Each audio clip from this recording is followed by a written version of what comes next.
পাচ্ছে না যে কাকে পেয়েছে, গুরুত্বটা হচ্ছে ভাবছি লোকনাথ ব্রহ্মচারী, এই তো জন্মস্বামী, এই বামা ফেপা এরকম আরো আছে, এরকম সব গুরুরা এরকম কেউ ভাবে নারায়ণ, কেউ ভাবে শিব। কিন্তু ঠাকুর কি বললেন, তোদের যখন লেয়া যাবো দেবতাগুলো খেলতালি করে আঁকা। এই কথাগুলো গভীরতা আমরা বুঝি না, তাহলে আমরা কোন জায়গায় যেতে চলেছি যেখানে দেবতারাও যেতে পারে না। এই কথা মানে একটু চিন্তা করা উচিত। এই বলছে না বসে বসে চিন্তা করতে, আমাদের সাবধান নেই, হই হই আছে, কিন্তু বলছে যে বুঝবে সে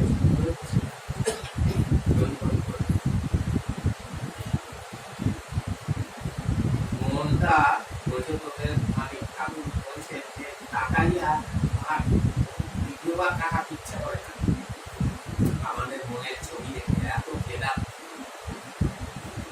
এত চিন্তায় পড়া, নোংরা নোংরা বলছে একটা মনের আসলে আমাদের বসাবার মতো আসন বসা দিলে আলপিনে বসতে পারবে। আমাদের এই মিথ্যা ছল চাতুরি প্রবঞ্চনা বড়মিথ্যা বরকাতে সবাই আলপিন দিয়ে ভরা, বসতে গিয়েই পাল্লা যাবে।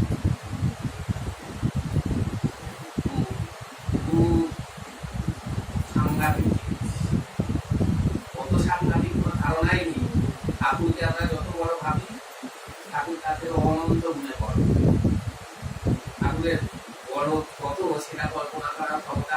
গায়ত্রী পর্যন্ত ঠাকুরকে বলছে প্রভু তুমি নিচে নেমে এসে কথা বলো, আমি তোমার কথা বলছি না। গায়ত্রীর থেকে উঁচুতে কোনো দেব দেবতা নেই, যে সেও ঠাকুরকে বুঝছে না, তাহলে তুমি কি? এইগুলো চর্চা আমাদের নেই, তো এই জন্য বুঝি না।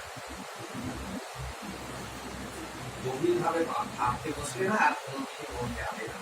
ঠাকুর বলেছেন যেটা আমি নিজেকে এখনো বুঝে উঠতে পারি, নিজেকে আমি কি আমি নিজেই ব্যাখ্যা দিতে পারি না। ওই যে সে তো পাহাড়ের সাধক জিজ্ঞেস করেছিল যে তোমার কত ক্ষমতা,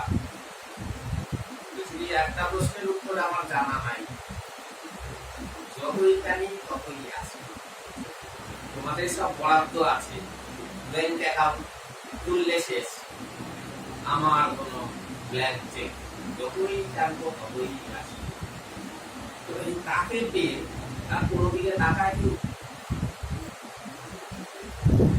আমার সিদ্ধি মুক্তি নির্বাণ কাকাম্য সর্বব্যাপ্ত মানত্ব অনিমা লঘিমা পরিমা এই গ্রহ গ্রহান্তরে যাতায়াত এসব কোনো কিছুর আমার না আসুন, কিচ্ছু এসে যায় তাতে পাবো সব পেলাম। তাকে বলছে পৃথিবী বিশ্বের সবাই তোর দিকে, আমি তোর দিকে নাই, তোর নাই, সবাই অন্যদিকে, আমি তোর দিকে, তাহলে তো